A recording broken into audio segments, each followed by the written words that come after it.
भोजपुरिया डरिला खाली बाप से, साँच खाती लड़ जाई केहू के दाप से।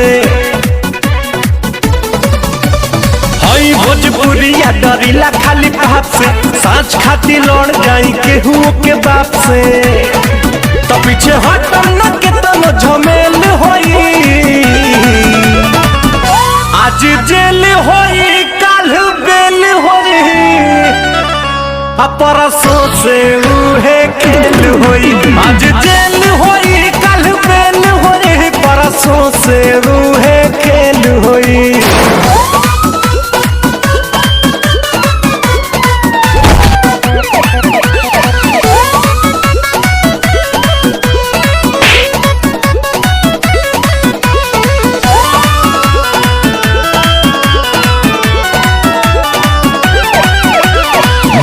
पगरिया अमुहवा में पान बा, पिस्टल कमर में असीना उतान बा।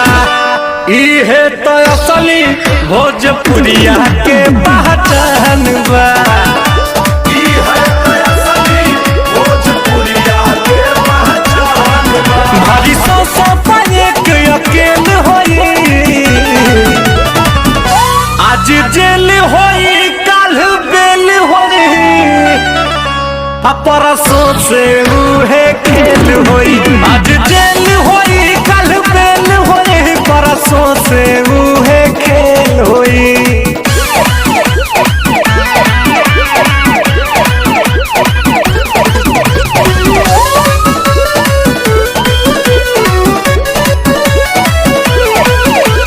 पाका हई हम अपना जुबान के, ले ले हम जान बात आई जान पे।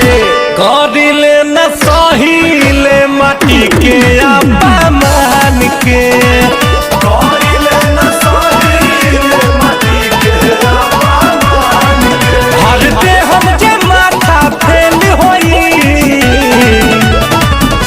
आज जेल होई काल बेल होई, परसों से उहे खेल होई।